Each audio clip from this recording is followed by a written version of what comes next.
Le processus démocratique de l'Inde suit son cours, en une course agitée.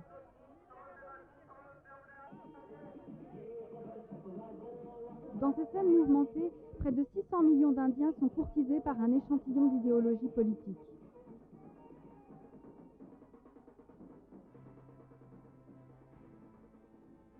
Pour la 12e fois en 50 ans, depuis que l'Inde est devenue avec l'indépendance une république libre et démocratique, le pays traverse la fièvre d'une période d'élection.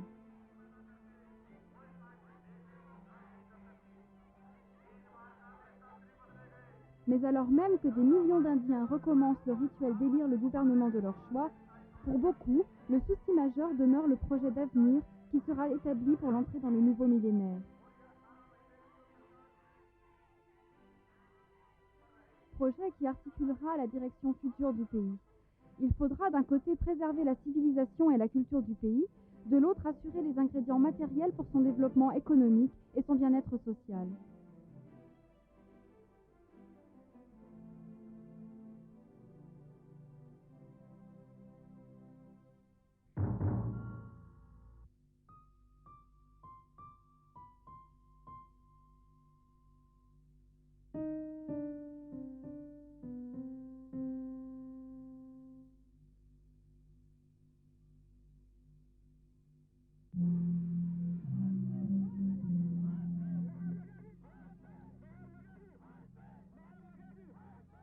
Tandis que le peuple indien vote pour un nouveau gouvernement, les préoccupations 50 ans après l'indépendance sont tout autant pour le présent que pour l'avenir.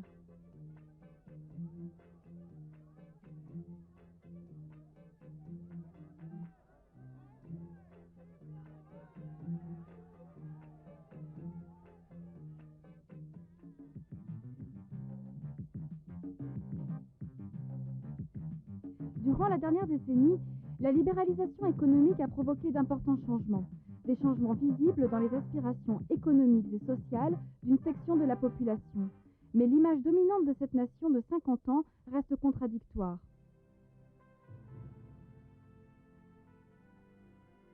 Celle d'une élite urbaine qui coexiste avec des masses démunies.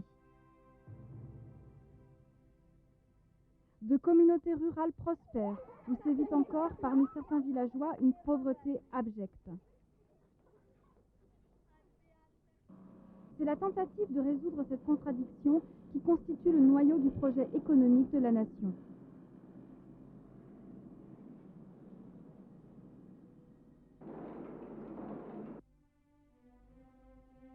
Pendant 50 ans, le pays s'est débattu avec des projets économiques contradictoires. L'économie dirigée ce début a finalement laissé place à une stratégie plus proche du laisser-faire.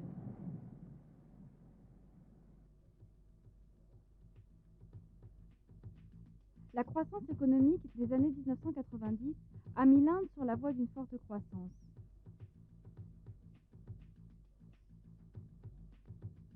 Les marques étrangères inondent les vitrines, tandis que les voitures stylées et les téléphones portables sont devenus les nouveaux symboles de prospérité d'une jeune Inde qui s'enrichit.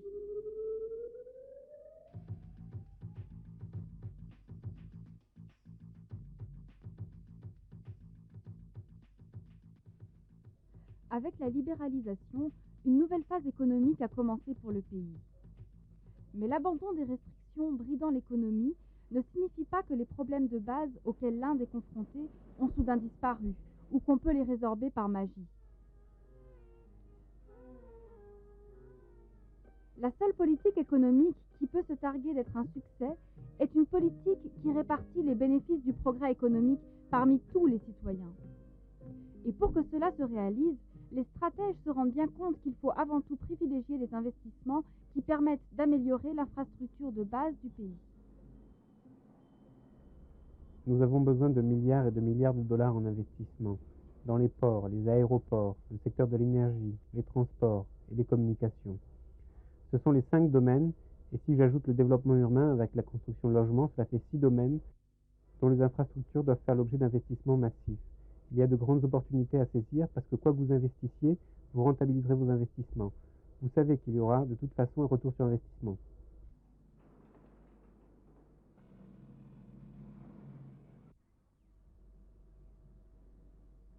Voici un quartier de la classe moyenne supérieure de New Delhi, le bureau de Amsoft, une société informatique possédée par Ajay Madok.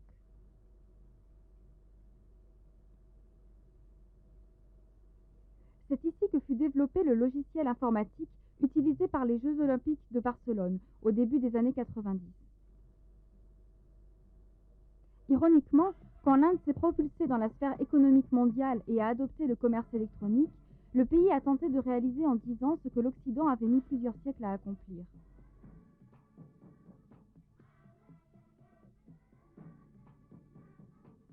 Et après une révolution industrielle accélérée, le pays a fait un bond jusque dans l'âge informatique. L'industrie du logiciel est une industrie de main-d'œuvre hautement qualifiée. Nous avions un grand nombre de gens avec le genre d'expérience et la qualification nécessaire qui leur permettait de se reconvertir dans la programmation. Et c'est ce qui s'est passé. Ensuite, nous nous sommes mis à exporter tous ces services. S'il y a une chose qui symbolise la maturité d'une section de l'Inde, c'est l'énorme lot d'ingénieurs informatiques que le pays se targue aujourd'hui de posséder. L'Inde est un partenaire technologique pour le développement de projets, pour le développement de produits, et aujourd'hui, c'est surtout dans le développement de logiciels. Je ne connais pas beaucoup de sociétés qui développent des produits pour des partenaires étrangers, mais pour le développement de logiciels, il y a de nombreuses sociétés.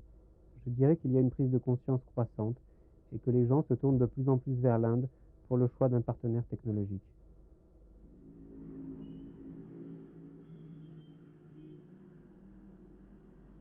Il y a près de 10 ans, la révolution informatique a commencé dans la ville tranquille de Bangalore. De gros groupes informatiques se sont mis à y injecter de l'argent et des idées pour faire de la ville ce qu'elle est aujourd'hui, la capitale informatique de l'Inde.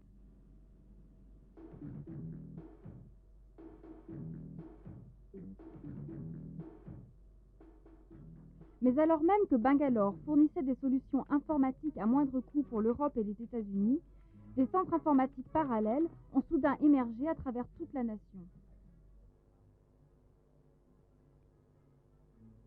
Ce qui s'est passé dans le secteur du développement logiciel, c'est que nous nous éloignons d'une localisation unique pour la conception de logiciels. Autrefois, il n'y avait que Bangalore. Nous trouvons maintenant des centres de développement à Pune, au Tamil Nadu, à Hyderabad. Ces centres connaissent un développement important. Au Maharashtra, Infotech City est en train d'être mise en place. Il y a Noida à Delhi. Je pense que vous trouverez de nombreuses villes dans le pays où sont implantés des centres de développement de logiciels. Et c'est naturel pour l'Inde. Bangalore et Secunderabad se tournent résolument vers le XXIe siècle, mais pâtissent de coupures de courant quotidiennes, d'une forte pollution atmosphérique et de routes dans un état déplorable. Et la situation est la même dans les métropoles et dans les petites villes du pays. En un temps très court, un grand nombre d'industries ont été installées. Cela a créé une situation choquante en ce qui concerne les infrastructures, car le rythme de développement des infrastructures n'a pas suivi malheureusement le rythme de développement du secteur industriel.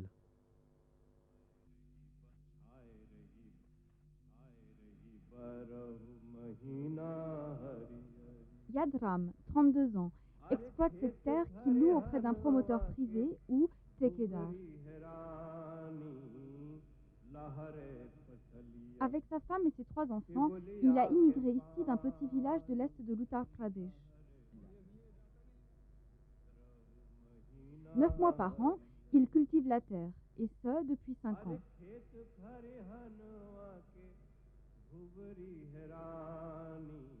Yadram est un visage de l'Inde des migrants.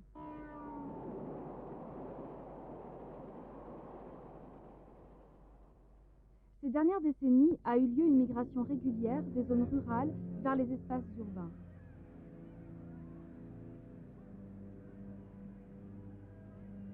La réduction de l'espace disponible pour les cultures et le manque d'emploi ont incité des milliers de personnes à bouger vers les villes en quête de travail.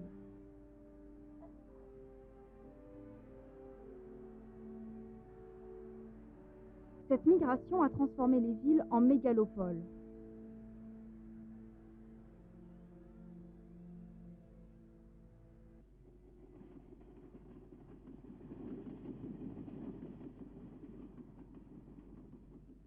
Mais pour chaque millier de migrants à la recherche d'un meilleur mode de vie, seules quelques centaines parviennent à décrocher un emploi et à s'en sortir. La plupart sont marginalisés, sans ressources. Leur nombre augmente sans cesse, tandis que les conditions de vie dans ces villes se dégradent de manière inquiétante. Vous savez, même les paysans les plus prospères émigrent dans des zones urbaines. Et les gens des villages vont dans les villes, même si les emplois ne sont pas bien payés, même si ces emplois ne comportent absolument aucune garantie. Ils veulent rejoindre les centres urbains, parce que tout simplement, ils voient leur avenir dans ces régions, dans ces zones. Aujourd'hui, beaucoup réclament davantage d'efforts pour assurer l'amélioration de l'infrastructure de base des métropoles. Nous devons vivre avec ce problème. Les services de base de toutes nos agglomérations sont soumis à d'énormes pressions. Ces gens ne disposent pas assez de revenus. Leurs conditions de vie sont assez lamentables. Ils vivent dans des quartiers où l'eau est impropre à la consommation. Il y a des crimes, de la prostitution, de la drogue, tout cela.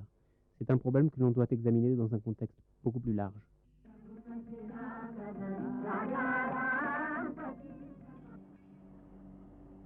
Le cauchemar du Mahatma Gandhi était une société dominée par les machines qui aspirerait les villageois hors de la campagne indienne.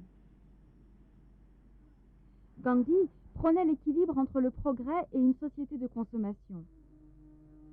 C'était aussi un défenseur passionné de l'autonomie des villages, des petites industries et des coopératives.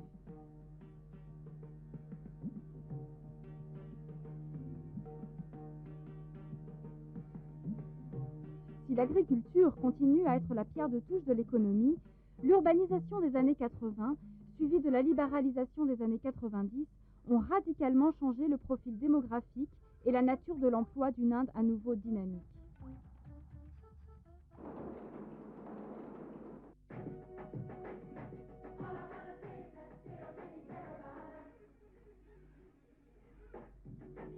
C'était le rassemblement cosmopolite des femmes qui se déroulait dans la capitale du pays. Un rassemblement censé montrer la force des liens unissant les femmes entre elles.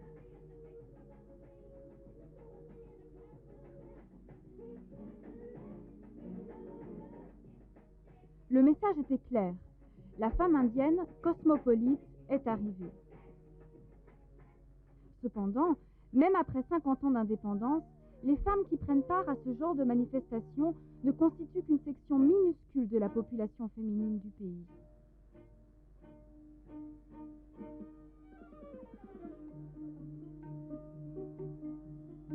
Alors même que ce siècle s'achève et que l'Inde célèbre 50 ans d'indépendance, la question de la place des femmes dans la société indienne demeure problématique.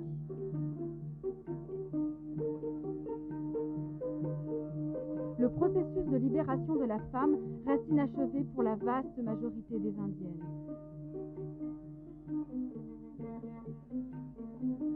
Mais au niveau de la politique nationale, il y a une prise de conscience que c'est seulement par l'obtention d'un pouvoir politique que les femmes pourront pleinement s'émanciper. Le pourcentage des femmes dans la politique n'a pas dépassé les 67% pendant 50 ans au niveau national. Si vous le convertissez en État, cela représente environ 3%, ce qui n'est presque rien. La plupart du temps, les femmes n'ont jamais eu le courage de parler. Désormais, nous voulons nous assurer que d'une manière ou d'une autre, il y ait suffisamment de femmes dans certains domaines pour qu'elles puissent faire changer les choses pour elles et leurs familles. Aujourd'hui, dans les villages et les petites villes, la femme indienne cherche à se libérer des chaînes construites par des tabous ancestraux qui inhibent son développement en tant qu'individu.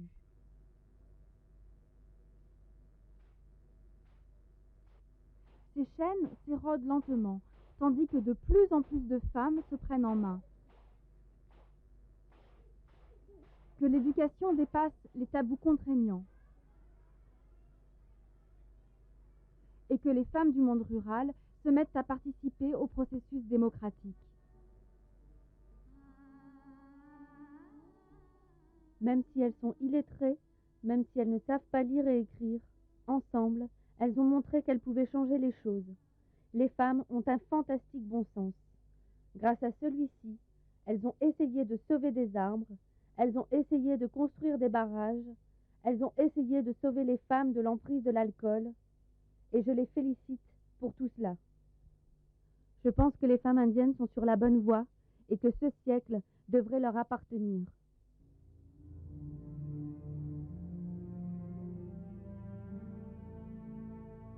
Mais le plus gros défi pour la nation, aujourd'hui, est l'accroissement rapide et sans relâche de sa population, qui menace de faire de l'Inde le pays le plus peuplé du monde d'ici 1 ou 2 décennies.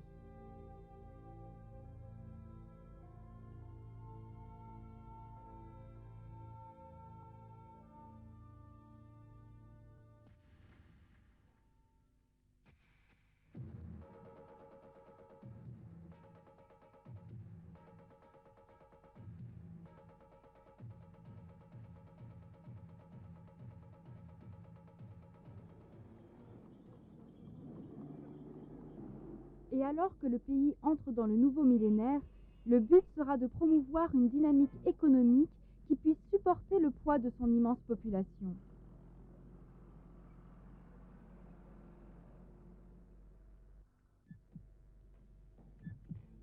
Et d'assurer à cette population un système de santé et d'aide sociale en mesure de contrer les traumatismes que les transformations du modèle économique pourraient entraîner.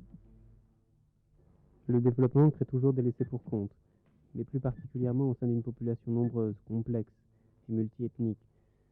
Ces inégalités ne peuvent pas être supprimées par le niveau de développement. En d'autres mots, même si le taux de croissance était de 20%, il n'y a aucune garantie qu'il n'y aurait pas de déshérités et de pauvres dans la société, surtout s'il s'agit d'une société complexe et multiethnique. Le contrôle de la croissance démographique doit être l'une des priorités de la nation, cependant que le passé a montré que les mesures coercitives n'ont pu empêcher l'explosion des naissances. Nous avons été le premier pays à réaliser quelle entrave pour le développement représente la croissance rapide de la population. Et nous avons lancé le planning familial en 1952. Depuis, nous avons dépensé 7500 crores dans des programmes de planning familial. Et si les prévisions du 3e et du 4e plan avaient été atteintes, alors la population indienne, aujourd'hui, aurait dû être de seulement 800 à 820 millions.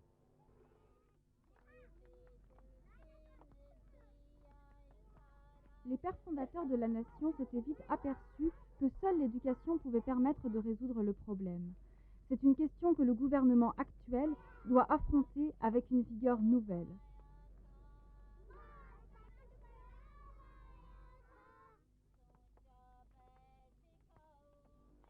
Nous ne devons pas oublier que le principal échec de ces 50 dernières années a été sur le front de l'éducation. Nous n'avons pas été capables de mettre nos enfants dans des écoles. C'est le plus grand échec, je crois, de ces 50 dernières années.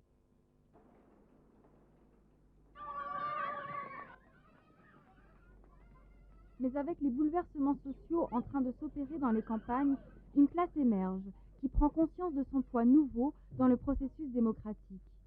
Pour contrôler son énergie, il faudra écouter ses aspirations et les satisfaire. L'assurance et la richesse de la démocratie indienne et le développement de la participation démocratique est vraisemblablement la plus grande des réussites de la société pendant ces 50 ans. En fait, elle a permis de mettre à profit de nouvelles énergies venues des classes marginalisées de la société. Elle a permis, dans certains cas, à certains groupes et à certaines communautés qui n'avaient pas droit à la parole de venir au centre de notre vie publique et de s'exprimer d'une façon parfois qui n'est pas toujours bienvenue par ceux qui dominaient précédemment la vie publique. De nombreux experts attribuent la visibilité et l'importance soudaine de classes qui furent réprimées socialement à leur nouveau pouvoir politique et économique. Mais quelques-uns l'associent au fait que la classe moyenne, traditionnellement le support intellectuel et le moteur de changement social dans le pays, se désintéresse du politique et abandonne ses responsabilités. Avec l'urbanisation et les changements qui ont lieu, un grand nombre de gens viennent se perdre dans les zones urbaines des petites villes. Ils n'ont d'autre choix que d'utiliser le secteur public et les services publics. Et je crois que si ces gens s'intègrent, et n'offensent personne, ils constituent en grande partie l'avenir de l'Inde.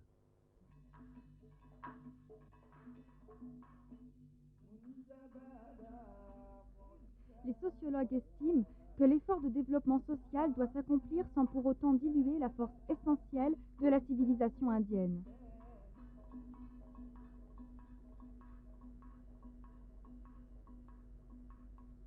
Il doit amener la prospérité économique sans trahir le passé démocratique du pays.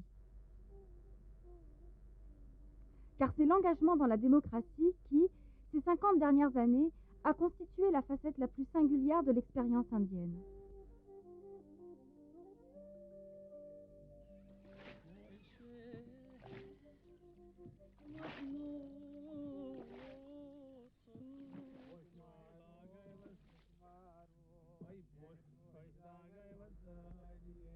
L'avenir d'1 milliard d'Indiens dépendra aussi de la façon dont le pays saura perpétrer sa tradition égalitaire et séculière.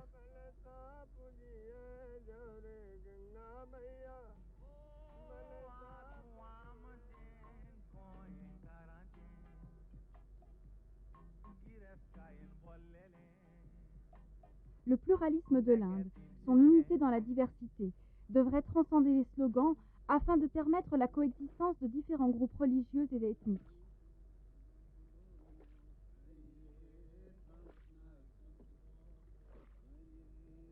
À travers son histoire, et même avant l'indépendance, c'est la nature plurielle de l'Inde qui a fait du pays une vibrante mosaïque. Les années à venir seront déterminantes, alors que les dirigeants politiques auront à renforcer, dans la conscience collective de la nation, l'idée de la nécessité du pluralisme.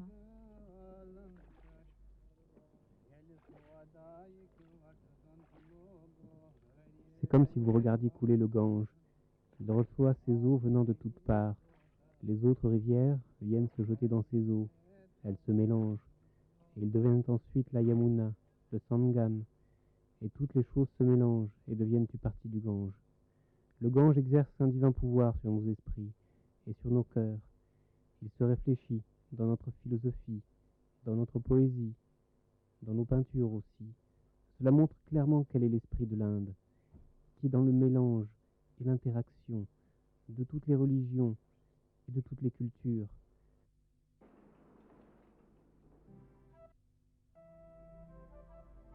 « 50 ans après l'indépendance, l'Inde cherche aussi à jouer un rôle plus prononcé dans la politique internationale. Au cours des dernières années, le pays a défendu la cause de la paix mondiale et du désarmement total. Il a donné voix aux préoccupations des pays en voie de développement. À présent que l'ère du colonialisme traditionnel est révolue, de nouvelles formes d'impérialisme et de domination existent toujours, qui doivent être combattues.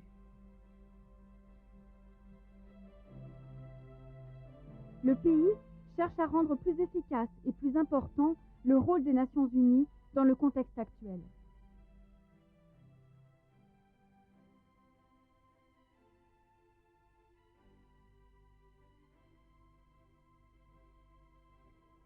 L'Inde a toujours cherché à faire en sorte que sa voix soit entendue.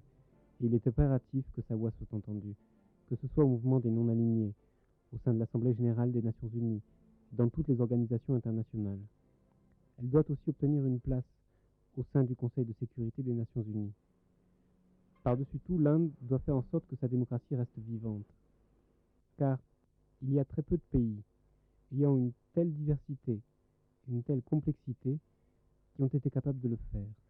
Pour toutes ces raisons, je ne vois pas pourquoi l'Inde ne deviendrait pas membre du Conseil de sécurité.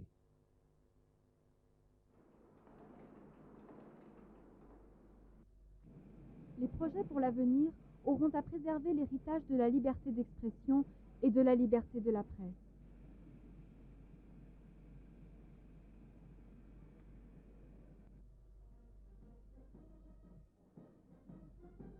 Il faudra renforcer le pouvoir du judiciaire, maintenir la primauté de l'exécutif face aux forces armées.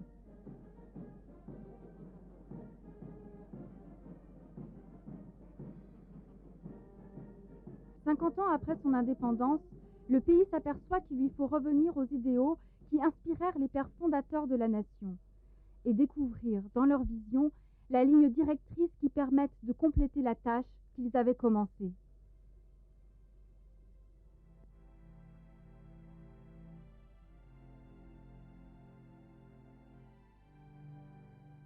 Le service de l'Inde a besoin du dévouement de millions de gens qui souffrent. Le choix, aujourd'hui, à l'âge de l'atome, est entre la destruction totale, la destruction de la civilisation et la coexistence pacifique des nations.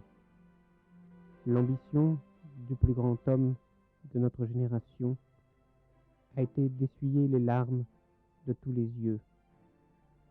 Et aussi longtemps que ces larmes coulent et qu'il y a de la souffrance, notre travail ne sera pas fini.